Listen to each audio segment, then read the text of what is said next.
안녕하세요. 저는 매일 다른 집을 드나드는 50대 중반 여성이에요. 매일 다른 집을 드나든다고 이야기하면 많은 분들이 처음에 듣고는 네? 하시면서 깜짝 놀라더라고요. 가끔은 그런 반응이 재밌어서 일부러 모른 척 더 독특하게 이야기하기도 하는데요. 저 사람이 혹시 빈집 털이를 하고 다니나? 아니면 집이 엄청 여러 개인가? 이런저런 생각을 하게 될 거예요. 저는 지금 정수기 필터 관리사를 하고 있어요.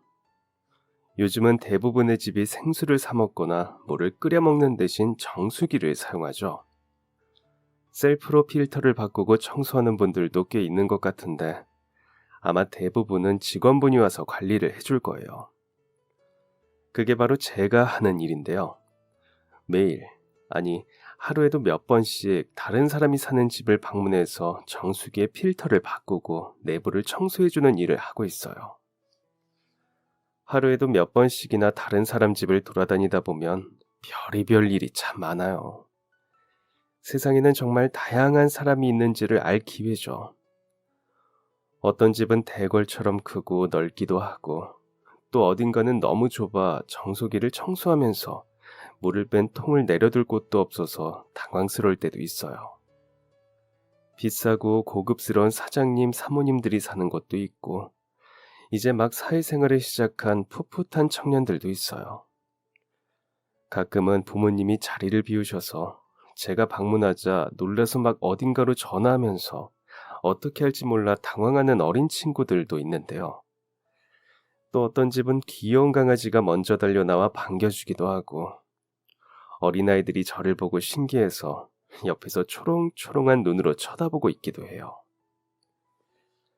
처음에는 여러 집을 다니는 게 쉽지 않았어요. 운전해서 다닌다고는 하지만 바로 집 앞에 주차할 곳이 없거나 엘리베이터가 없는 건물들도 있거든요.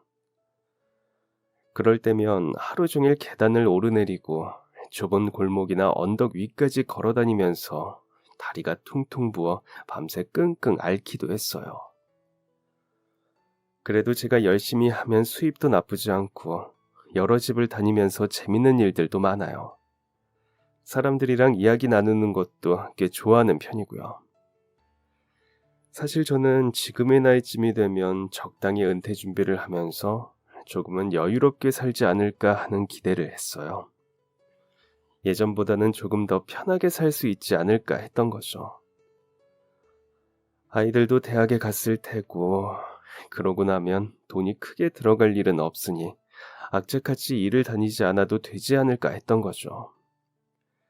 하지만 이런 제 기대와는 달리 지금도 악착같이 일을 하고 있어요.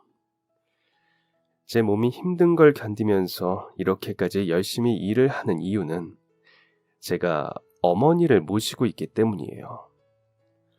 게다가 저는 시어머니를 모시고 있는데요.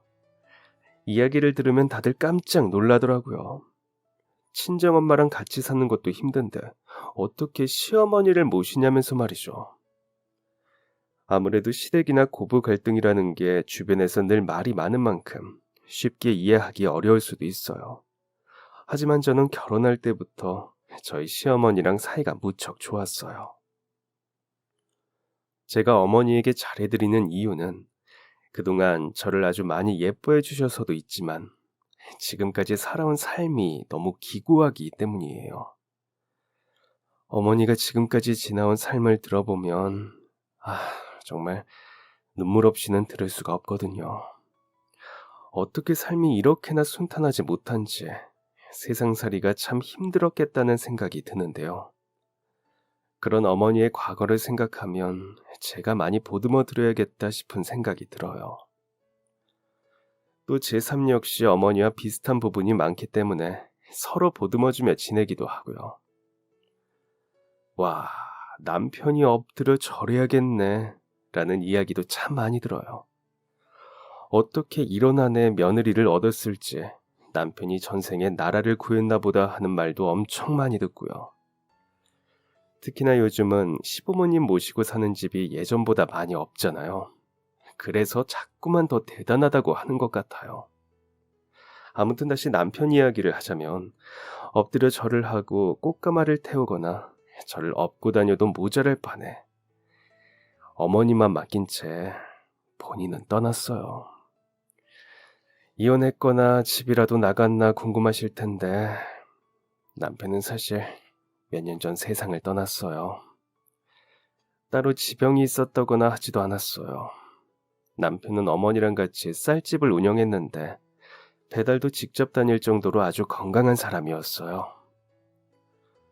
그 무거운 쌀을 어떻게 드나 저는 늘 신기했는데 남편은 이 정도는 거뜬하다면서 혼자 배달을 다니고는 했죠. 남편도 40대였기 때문에 쌀 배달을 다니는 게 쉽지는 않았을 거예요. 30대가 지나면 체력이 하루가 다르게 떨어지잖아요. 그런데 가족들 먹여 살리겠다고 그렇게 열심히 쌀을 들고 날랐으니 정말 훌륭한 가장이었다는 사실은 변함이 없어요. 그렇게 열심히 쌀을 배달하던 남편은 정말 어느 날 갑자기 세상을 떠났어요. 어디가 아프기라도 하거나 어떤 징조라도 있었으면 미리 준비라도 했을 텐데 말이죠. 쌀을 가져다 주겠다던 남편이 배달을 마치고 계단을 내려오면서 갑자기 심장이 멈춰서 고꾸러졌다는 소식을 들었을 때 우리 가족은 모두 큰 충격을 받았어요. 고등학생이었던 쌍둥이 딸내미들은 너무 충격을 받아서 그 자리에서 다리 힘이 풀려 쓰러지고 말았어요. 어머니는 소식을 듣자마자 기절하셨고 저 역시 전화를 받고는 다리에 힘이 풀려서 바닥에 풀썩 주저앉았는데 아무리 애를 써도 도저히 일어날 수가 없더라고요. 다행히 고객님 집에서 나와서 전화를 받아서 다행이지 정말 큰일이 날 뻔했어요. 저야 남편의 사망 소식을 들은 거지만 제가 갑자기 풀썩 주저앉아서는 엉엉 울기 시작하면 고객님은 얼마나 당황스럽겠어요. 아무튼 그렇게 주저앉아 있다가 몸을 일으켰어요. 남편이 없으면 이제 제가 가장인데 그렇게 쓰러져 있을 시간이 없더라고요. 가서 남편 얼굴도 확인하고 장례 절차도 진행할 수 있는 유일한 사람이 저였기에 억지로라도 일어나서 병원에 가야 했어요. 병원에 가서 남편의 얼굴을 본 순간 할 말을 잃었어요. 혹시나 아니기를, 다른 사람인데 착각하기를 간절히 바라면서 갔는데 제 남편이 맞더라고요. 계단에서 꼬꾸라졌다는 이야기를 들었는데 그래도 다시 보니 얼굴의 상처가 가슴이 아팠어요. 넘어지면서 굴러서 그런지 몸 여기저기에도 멍과 작은 상처가 났더라고요. 열심히 일하면서 항상 크게만 보였던 남편인데 새하얀 침대 위에 누워있는 모습을 보니 왜 그렇게 말랐나 싶더라고요. 내 남편이 이렇게 말랐었나, 뼈밖에 안 남았구나 싶었어요. 곧이어 아이들과 함께 온 어머니도 들어와서 아들 얼굴을 확인했어요. 아빠와 인사를 나눌 마지막 기회이기는 하지만 차마 딸들에게는 들어오라는 말을 못하겠더라고요. 이 모습을 보면 아이들 기억 속에 남편의 이 모습만 영영 남을 것 같아서 밖에서 기다리도록 했어요. 하지만 아이들은 아빠 마지막 모습인데 자기들도 보겠다고 했지만 어머니께서 반대했어요. 안 된다. 자식들 가슴에는 평생 대못이야. 저러고 누워있는 거 애들이 본다고 생각하면 아비도 마음이 편하지 않을 거다. 저런 모습 보여주고 싶지 않을 거야. 그리고 너희도 괜찮다고 하지만 실제로는 안 그럴 거야. 네 아빠 좋은 모습, 행복한 얼굴만 평생 기억하는 게 낫지.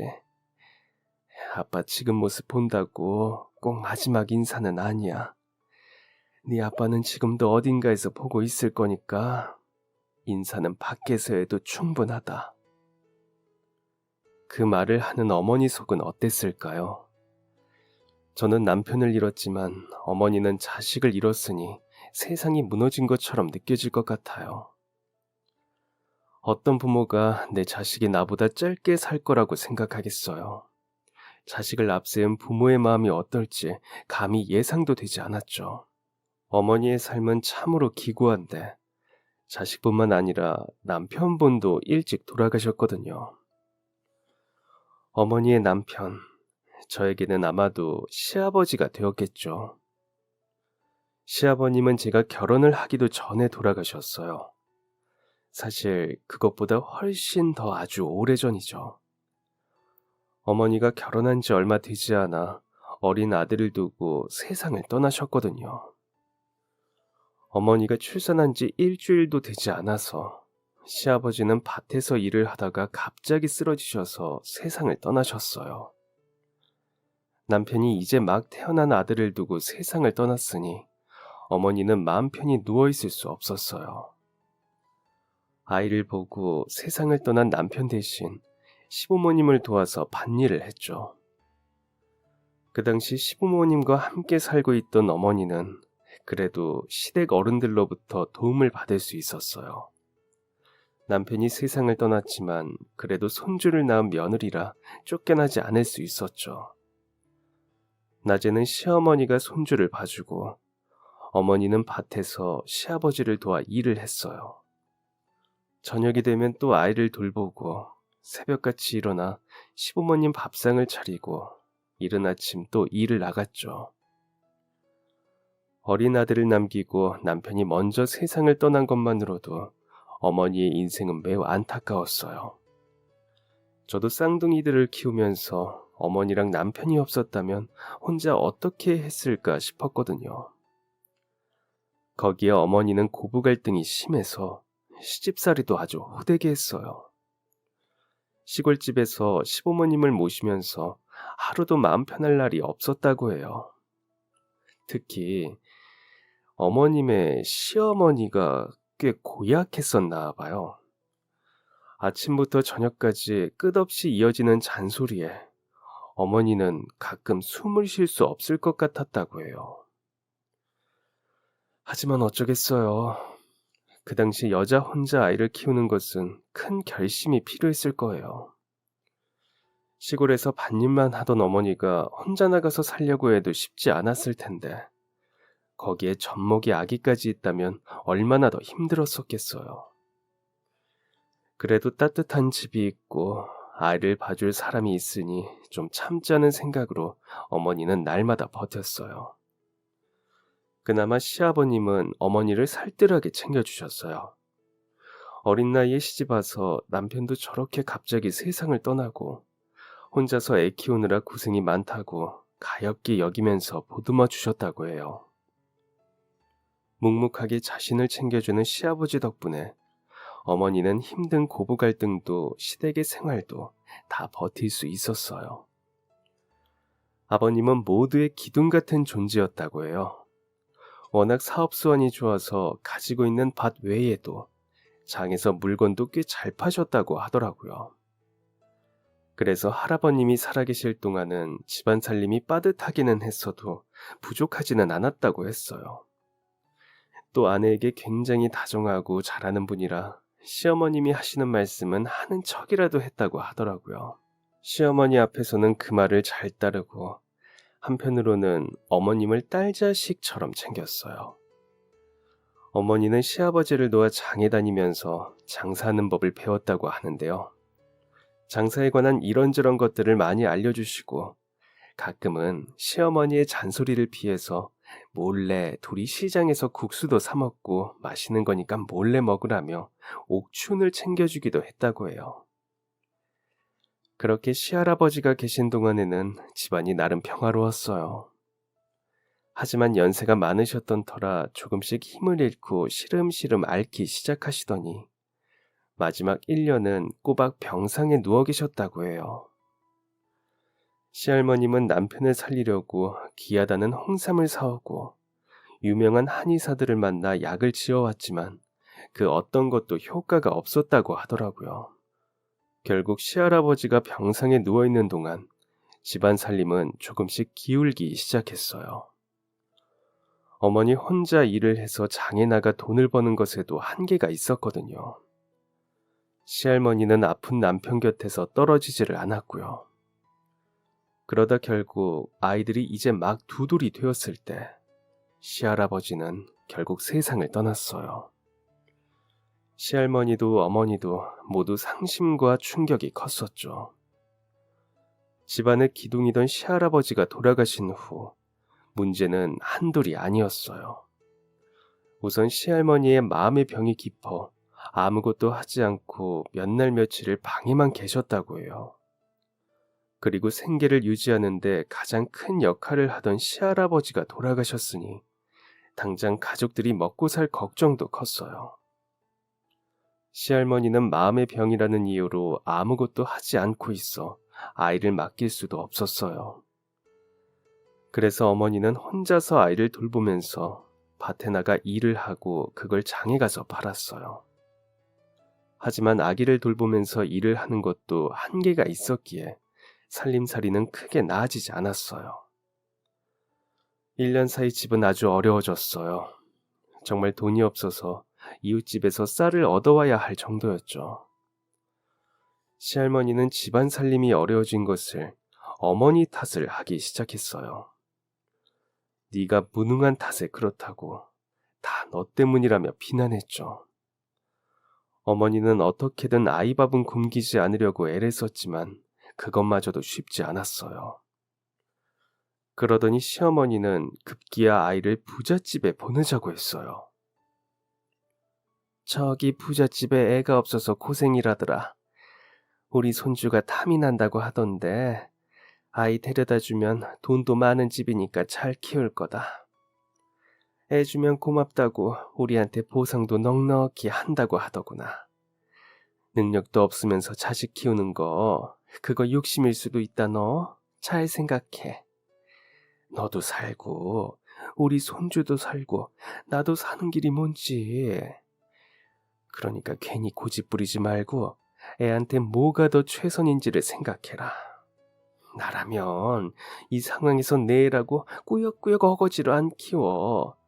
밥도 제대로 못 먹는데 부모는 무슨. 신중하게 생각해. 어머니, 그게 무슨 말씀이세요? 아무리 먹고 살기 어려워도 어떻게 부모가 자식을 데려다가 장사를 하나요? 저는 그렇게 못합니다. 절대 안 돼요.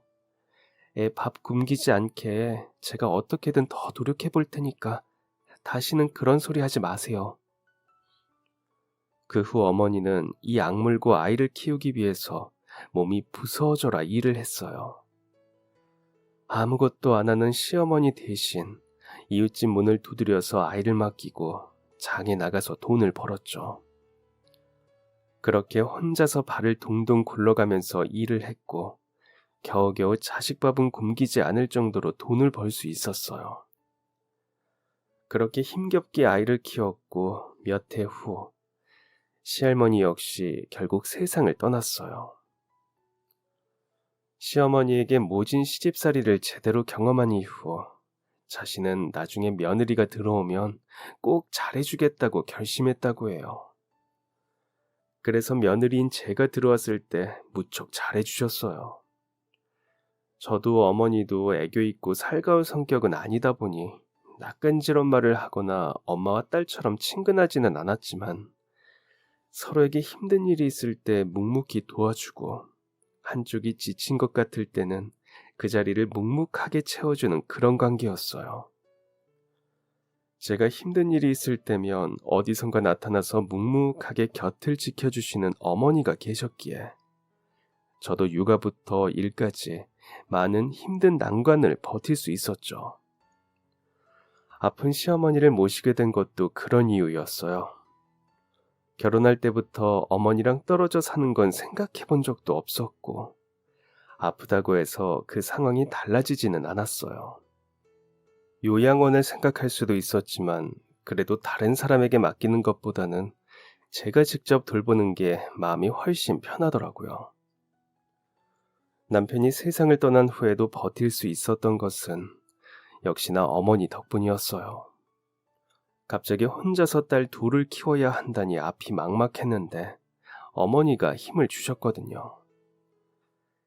나도 남편 잃고 혼자 자식 둘을 떠맡게 되었을 때 못할 것 같았다. 남편도 없고 배운 것도 가진 것도 없는 내가 어떻게 감히 혼자 애들을 키울 수 있나 싶었어. 앞이 정말 막막했다. 그래도 산 사람은 산다고 애들 생각하면서 어떻게든 버티니까 되더구나. 애가 둘이요? 아유, 아니. 그러니까, 내 정신 좀 봐라. 이제 늙어서 말도 막 나오는구나. 그러니까, 난 또 아들이니까 딸 둘 키우는 것 같았다, 이 말이지. 이래서 나이 들면 빨리 가야 돼. 말 한마디도 제대로 못하지 않니? 아야. 그런 말씀 마세요, 어머니. 결혼해서 지금까지 어머니가 계신 덕분에 쌍둥이들 키울 수 있었어요. 아이 키울 준비도 안 되어 있는데 갑자기 애 둘이 뚝 떨어져서 얼마나 당황했는데요. 옆에서 어머니가 애들 재우는 법에 밥 먹이는 것까지 다 알려주셔서 얼마나 다행이었나 몰라요. 어머니는 혼자서 젖먹이를 기르셨으니 얼마나 힘드셨겠어요. 정말 대단해요. 어머니, 저도 잘할 수 있을까요? 비록 애들은 많이 컸지만, 그래도 무서워요. 앞으로 남편 없이 애들 혼자서 키울 수 있을지, 제가 이 집안의 가장 역할을 할 수 있을지. 그럼, 너보다 더 모자란 나도 했다. 걱정하지 말아라. 다 늙어서 옆에서 도움을 별로 안 될지 몰라도 그래도 애들 밥이라도 내가 챙겨줄 테니까 너는 걱정 마로. 남편이 세상을 떠난 후 어머니는 혼자서는 더 이상 쌀가게를 운영할 수 없어서 팔게 되었어요. 그리고 집으로 들어오셨는데 아들이 세상을 떠난 충격 때문인지 건강이 급격히 안 좋아지기 시작했죠. 대상포진으로 몇 주를 끙끙 앓으면서 아파하시더니 그 다음에는 갑자기 독감으로 한 달을 넘게 기침을 하면서 자리에서 일어나지를 못하셨어요. 젊은 나이에는 독감에 걸려도 며칠 앓고 나면 금방이지만 연세도 있으시고 면역력이 많이 떨어진 상태라서 그런지 고열로 정신을 놓으셔서 응급실까지 다녀왔어요. 그렇게 거의 두세 달을 앓고 나니 부쩍 늙으셨더라고요. 원래도 통통한 편은 아니었지만 몇 달 사이 살이 쭉 빠져서는 온몸에 뼈가 다 드러났어요. 건강에 좋다 그래서 낙지도 요리해드리고 산삼도 사드렸는데 그래도 기력을 회복하지를 못하시더라고요. 바짝 마른 몸으로 시름시름 앓다가 마른 기침을 계속하시면서 많이 힘들어하셨어요. 몇 달째 기침과 가래가 끊이지 않아서 병원에 다시 방문했더니 만성 폐쇄성 폐질환이라고 하더라고요. 면역력 관리가 중요한데 워낙 연세도 있으시고 한동안 계속 아프시면서 건강이 많이 상한 상태라 앞으로도 쭉 관리를 하는 수밖에 없다고 하셨어요. 지금까지는 기관지 확장제를 흡입하거나 복용하는 것으로 충분하지만 앞으로는 산소 공급까지 필요할지도 모른다고 했죠. 조금만 걸어도 너무 힘들고 숨이 차 하시는데 어쩔 수 없이 규칙적인 걷기 운동이 필요했어요. 호흡 재활 운동도 진행하는 게 좋다고 해서 제가 일을 하는 틈틈이 어머니를 모시고 재활센터를 다녔죠. 남편이 세상을 떠나면서 수입은 반 이하로 줄었는데 어머니 병원비에 아이들 대학 등록금 마련까지 남들은 노후 대비를 할 때 저는 오히려 만들어 두었던 적금을 깨야 하는 상황이었어요. 그렇게 무거운 발걸음으로 수당이라도 더 받으려고 이리 뛰고 저리 뛰며 분주하게 다녔죠. 남편이 떠난 것을 슬퍼할 틈도 없이 당장 먹고 사는 문제에 몸이 10개라도 부족한 상황이라 근심을 가득 안고 다음 집의 정수기를 관리하기 위해서 방문했어요. 한 달 전 아는 분이 퇴사를 하면서 저에게 넘겨준 곳인데 정말 어마어마한 부잣집이에요. 제가 힘든 상황이라서 그런지 오늘따라 이 대궐 같은 집이 더 부럽게 느껴지더라고요. 이런 곳에서는 어머니 병원비도 아이들 등록금도 걱정하지 않겠지. 괜히 넓은 마당을 들어서면서 그런 자격지심이 생겼어요. 저도 모르게 그런 생각을 하다가 괜히 부러워해봤자 내 속만 더 상하지 싶어서 정신을 차리고 집 안으로 들어갔죠. 현관을 열고 들어가니 늘 인사를 하러 나오던 여사님이 보이지 않더라고요. 그러고 보니 아까 초인종을 누를 때도 웬 남자 목소리였어요. 일하는 사람이 바뀌었나? 그럴 리가 없는데 하면서 안으로 들어갔는데 거실에서 글쎄 깜짝 놀랄 광경이 펼쳐지고 있었어요. 머리부터 발끝까지 온몸에 피가 다 빠져나가는 것만 같았어요. 저는 주체할 수 없이 덜덜 떨리는 손으로 핸드폰을 겨우 집어들어서 거실에 보이는 말도 안 되는 모습을 사진으로 담았어요. 그리고 바로 저희 시어머니에게 찍은 사진을 전송했죠. 너무 놀라 아무 말도 하지 못한 채 그 모습을 계속 쳐다보다 그만 다리에 힘이 풀려 풀썩 주저앉고 말았어요. 들고 있던 장비 가방도 철퍼덕 소리를 내며 바닥에 나뒹굴었죠. 그리고 바닥에 떨어진 핸드폰이 미친 듯이 울리고 있었어요. 시어머니로부터 온 전화였죠. 괜찮으세요? 거기서 왜 그러고 계세요? 다, 다, 당신이 왜 여기에... 네? 당신은 분명 죽었는데... 제가 죽어요? 아니, 그게 무슨 말씀이세요? 오늘 정수기 필터 교체하러 오신 거 아니에요? 당신 여기서 뭐 하는 거야? 당신이 왜 여기 있어? 당신이 왜 살아있어? 아니, 아주머니 괜찮으세요? 대체 무슨 말씀을 하시는지 하나도 모르겠어요. 저도 이 상황이 무슨 일인지 하나도 모르겠더라고요.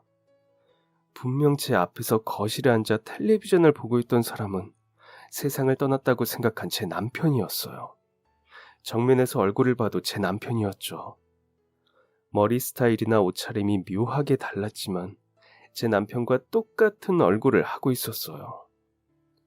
손발이 덜덜 떨리는 중에 계속해서 어머니로부터 전화가 오고 있었어요.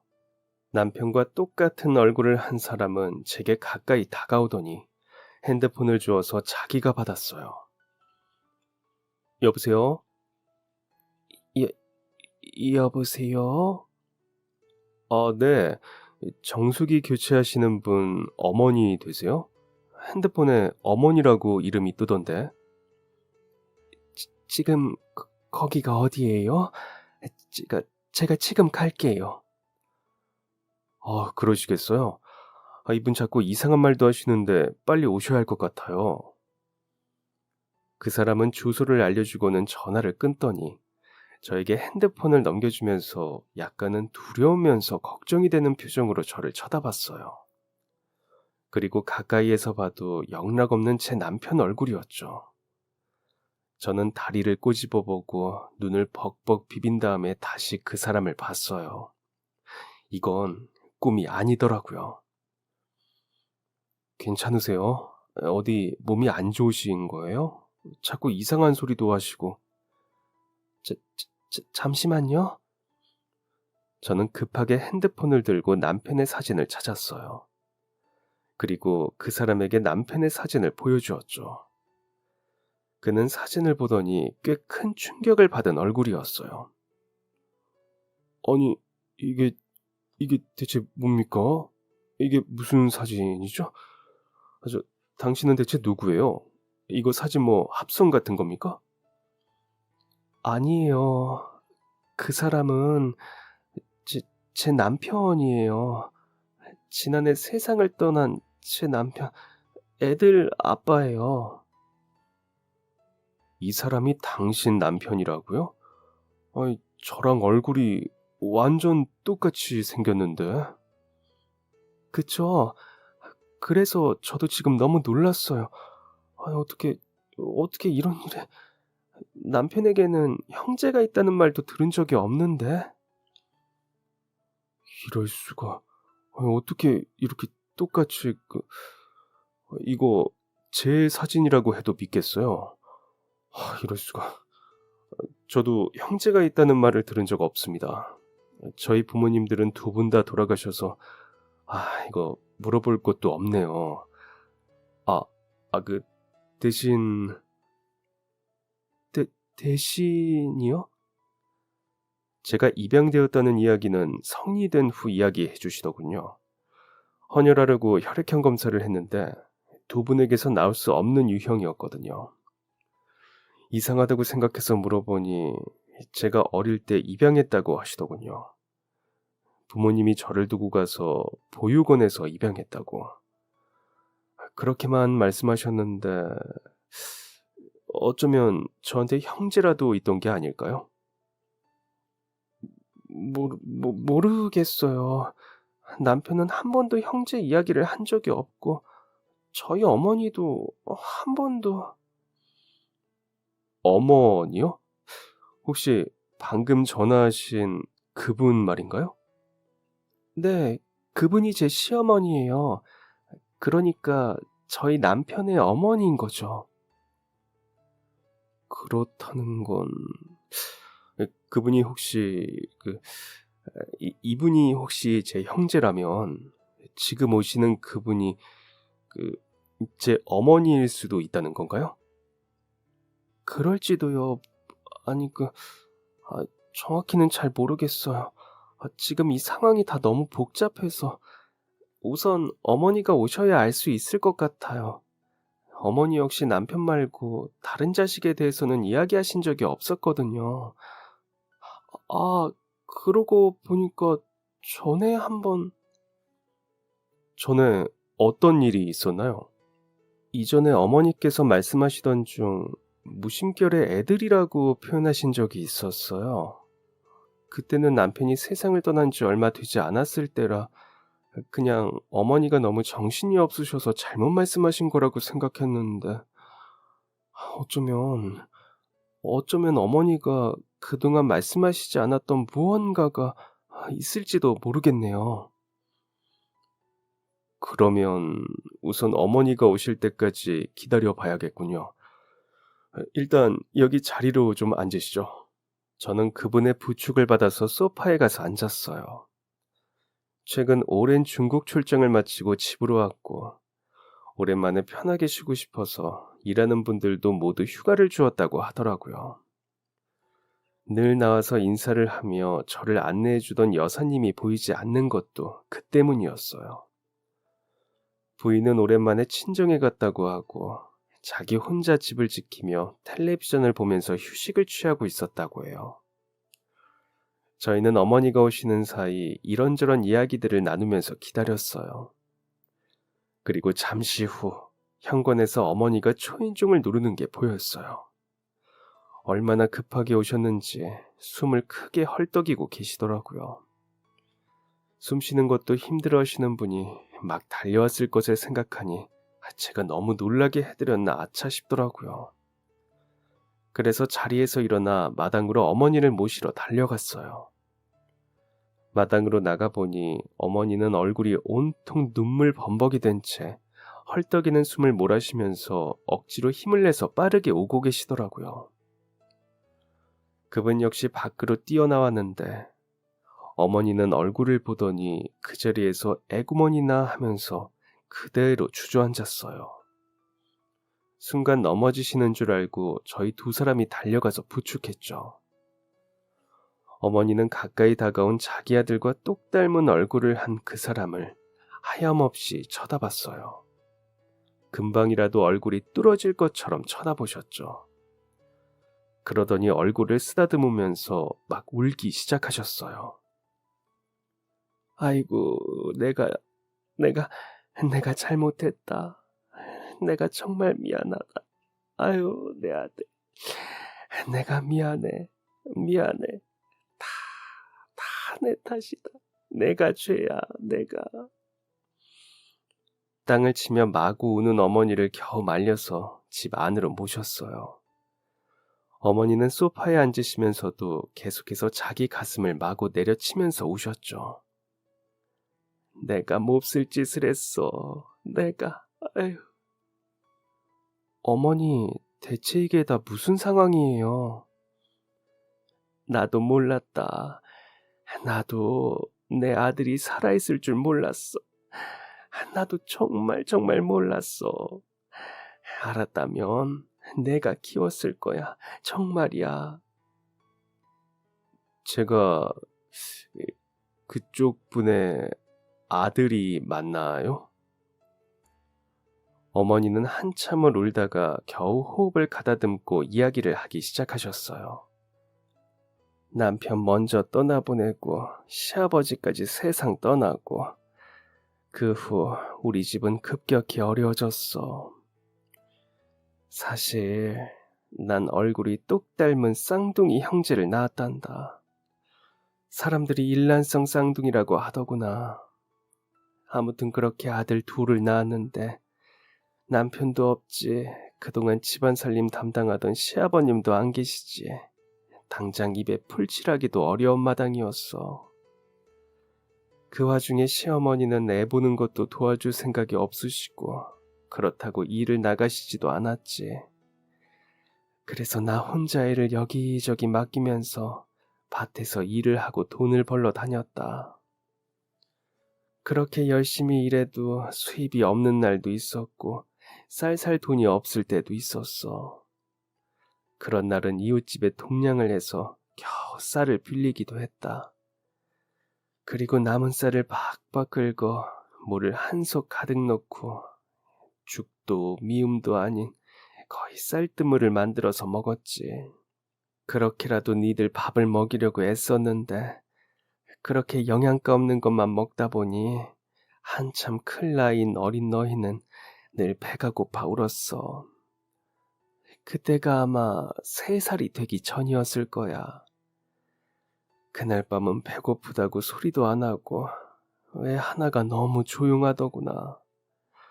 가까이 다가가 보니 정신을 못 차리고 있는 거야. 그래서 급하게 근처 의사 집안을 찾아서 문을 두드렸어. 그 근처 제일 부잣집이었지. 문을 막 두드려서는 제발 우리 아기 한 번만 봐달라고. 아기가 숨을 안 쉬는 것 같다고 우리 애 죽었냐고 울면서 사정사정을 했다. 그래서 방에 눕히고 상태를 살폈는데 아휴, 영양실조라더라. 그 어린 것이 그동안 얼마나 뭘 제대로 못 먹었으면 영양실조라고. 그게 전부 다 내 탓 같더구나. 영양실조라고 하니 방법도 없었어. 그저 잘 먹이는 수밖에 없었는데 당장 집에 돌아가도 먹을 것도 없고 약을 먹어서 낫는 병도 아니니 대체 이걸 뭐 어떻게 해야 하나 발만 동동 구르고 있었지. 그랬더니 그 부잣집에서 자기들이 며칠 잘 먹이고 돌봐서 보내겠다고 하더구나. 근데 선뜻 그렇게 하자고 말을 못했어. 왜요? 다른 아이 하나가 걱정되어서요? 그게 아니라 사실 그 집은 이전부터 우리 시어머니가 애를 데려다 주자고 했던 집이었거든. 그 집이 대대로 부잣집인데 자식이 없었어. 그래서 내 시어머니가 우리 집 애가 둘이나 있으니 하나를 데려다 주자고 몇 번을 이야기했지. 난 절대 안 된다고. 내 아이들은 내가 키운다고 큰일 날 소리 하지 마시라고 했는데 그 집에서 몇 번이나 돈도 많이 주겠다고 했었나 봐. 그래서 한동안 집요하게 설득을 했었지.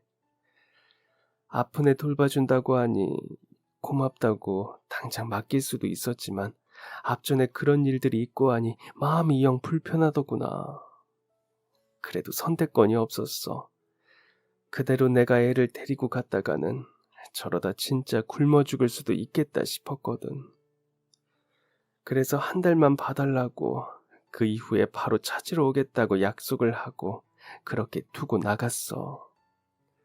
한 달 동안 열심히 일해서 쌀이라도 넉넉히 사둬야겠다 다짐했지. 그래서 난 약속한 시각을 달력에 적어놓고 매일 확인을 하면서 이악 물고 죽어라 이랬어. 우리 아들들 배고파서 아픈 일은 없게 하려고 정말 열심히 일했단다. 아침에 밭을 돌보고는 장에다가 내다 팔고 밤에는 새벽이 올 때까지 이웃집에서 바느질거리를 얻어서 하고는 했어. 그렇게 한 달이 되어서 애를 찾으러 가려고 했는데 어머니가 날 말리더구나. 부잣집에 아이를 완전히 보내라고 말리신 거예요? 아니, 그랬다면 내가 절대 안 된다고 바로 데리러 갔을 거다. 그런데 어머니 말씀으로는 우리 아기가 하늘나라에 갔다고 하더구나. 내가 아이를 맡긴 지 얼마 되지 않아서 이미 상태가 많이 나쁜 채로 찾아와 손쓸 도리가 없었다고. 그래서 내가 가자마자 세상을 떠났다고. 날 데려다가 뒤에 산에 있는 작은 아기 무덤까지 보여줬는데 근데 그게 다 거짓말이었을 줄이야. 어쩐지 그 부잣집이 얼마 후에 이사를 가더라니. 아유, 내가 바보야 멍청했어. 그 말을 곧대로 믿다니. 아니라고, 그럴 리가 없다고. 내가 그 집에 한번 확인이라도 하러 갔었으면, 그랬으면 널 찾을 수도 있었을 텐데. 내 자식 데려올 수도 있었을 텐데. 아유. 내가 남의 말만 듣고, 내 자식 살았나 죽었나 확인도 제대로 안 해보고, 내가 모자라서 그렇다. 내가 다 모자라서. 그러니 다 내 잘못이야. 다 내 잘못이다. 어머니도 모르셨잖아요. 몰라서 그러셨던 거잖아요. 저 살리려고 굶고 있는 거 볼 수가 없어서 그래서 그러신 거잖아요. 생태 같은 자식 일부러 떼어놓으신 게 아니잖아요, 어머니. 사실 그 뒤로 매일 네 생각을 했단다. 둘째가 커가는 모습을 보면서 마음 한편에는 늘 네 생각을 했었어. 쌍둥이라 꼭 닮은 얼굴을 보면서 첫째가 있었다면 지금 이 나이였겠지. 이만큼 자랐겠지. 항상 널 생각하면서 미안해하고 몇 번을 하늘에 대고 빌었다. 어미가 능력이 없어 밥 한 번 배부르게 먹이지 못해서 정말 미안했다고. 너무 미안했다고. 이야기를 듣는데 저도 모르게 눈물이 막 쏟아져 내렸어요. 같이 이야기를 듣고 있던 아주버님도 어느새 얼굴이 눈물 범벅이 되었더라고요. 두 분은 서로 손을 잡고 바닥에 무릎을 꿇고는 한참을 눈물을 쏟아내며 오열을 했어요. 한평생을 자식을 그리워했던 어머니의 마음이 눈물소리에 느껴지는 것 같았어요. 저는 그 집에 입양된 후 잘 자랐어요. 사실 어른이 될 때까지 입양이 된 걸 몰랐어요. 왜 나는 더 아기 때 사진이 없냐고 부모님에게 여쭤본 적이 있었는데 그때는 카메라가 지금처럼 잘 되어 있던 시절이 아니라고 하시더군요. 그리고 이사를 하면서 앨범이 한번 다 불타서 없다고. 부모님이 아주 늦은 나이에 얻은 귀한 자식이라고. 그래서 정말 예뻐하며 키워주셨어요. 의사인 아버지와 병원 이사장 따님이었던 어머니 덕분에 물질적으로 부족함은 하나도 없었어요. 두 분도 세상을 떠나기까지 저를 참 예뻐해 주셨고요. 평소에 봉사도 많이 하시고 저에게도 너무 좋으신 부모님들이어서 그렇게 몰래 친엄마로부터 아이를 빼돌렸을 거라곤 상상도 못했네요. 부모님인데 혈액형이 왜 다르냐고, 왜 어머니 아버지랑 나는 하나도 안 닮았냐고 그렇게 몇 번을 여쭤보니 뒤늦게 제가 입양되었다고 알려주셨어요. 보육원에서 데려왔다고 하시길래 전 그런 줄만 알았어요. 저희 부모님도 아예 안 계신다고 해서 찾아볼 생각도 하지 않았거든요. 어딘가에 내 어머니와 형제가 살아있을 줄 알았다면 한 번만이라도 찾아볼 걸. 저도 그 말만 믿지 말고 직접 한번 찾아봤을 걸 싶네요. 그랬다면 동생이 세상을 떠나기 전에 한번 만나볼 수 있었을 텐데. 한 번이라도 동생을 만날 수 있었을 텐데. 이번엔 아주버님이 자신의 잘못이라며 어머니 앞에 무릎을 꿇은 채 울었어요. 그 이후에도 두 분은 한참 동안 서로의 잘못이라며 눈물을 흘렸죠. 친정에 갔던 아내분이 돌아와서 이게 무슨 상황이냐고 물었을 때가 되어서야 겨우 진정을 할 수 있었어요. 물론 두 분은 이게 무슨 상황인지를 설명하기 위해서 다시 모든 이야기를 설명하면서 또 울기는 했죠. 갑작스럽게 시어머니가 생겨 아내분은 많이 당황스러운 눈치였지만 두 사람 사이에도 오랫동안 자식이 없던 터라 제가 쌍둥이 딸이 있다는 이야기에 너무 예쁠 것 같다면서 반가워하더라고요. 그리고 저희가 어려운 상황에 있다는 사실을 알고 두 분이 팔을 걷어주셨는데요. 우리 가족이 살 수 있도록 집에 남는 방을 내어주셨어요. 딸들은 대궐 같은 집에 넓은 방까지 생겨서 너무 좋아하더라고요. 그리고 어머니의 치료비와 약값도 모두 부담하시기로 하셨는데요. 저에게는 일을 그만두고 가지고 있는 건물을 하나 관리하면서 세를 받으면 어떻겠냐고 하시더라고요. 그런데 정숙이 일은 제가 좋아서 하는 것도 있고 부자인 아주버님을 만났다고 무조건 돈만 받는 게 마음이 영 불편했어요. 그래서 일을 계속하고 싶다고 말씀드렸고 대신 편하게 근무를 할 수 있도록 어머니를 위한 전문 간병인분을 따로 구해주셨더라고요. 덕분에 재활치료와 병원을 위해 제가 따라다니지 않고 편하게 출퇴근을 할 수 있었어요. 그리고 그해 겨울, 딸 하나는 아주버님이 지원해준 교육비 덕분에 원하는 대학교에 수시 지원서를 넣어서 합격을 할 수 있었는데요.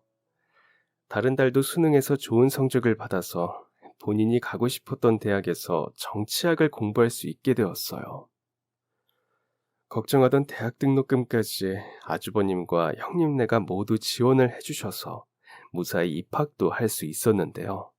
아무리 큰아버지와 큰어머니가 부자라도 받기만 하는 건 도리가 아니라며 딸들은 대학에 들어가자마자 아르바이트를 시작했어요. 그리고 장학금을 받아서라도 등록금은 자기 힘으로 해결해 본다면서 대학 입학 후에도 열심히 공부를 하고 있는데요. 넓고 쾌적한 곳에서 전문 간병인의 도움을 받으면서 우리나라에서 가장 좋은 의료기관에서 재활을 받다 보니 어머니의 병세도 많이 호전됐어요. 이 집에서 남편과 똑 닮은 사람을 보고 까무러칠 뻔한 게 엊그제 같은데 어느새 저희가 같이 산 지도 1년이 다 되어 가는데요. 자식 둘을 잃은 줄 알고 상심이 크셨던 어머니는 아주버님을 만나면서 건강도 웃음도 많이 회복하셨고 남편이 떠난 후 어떻게 살아야 하나 막막하기만 했던 제 삶에도 숨통이 트인 것 같은 기분이 들어요.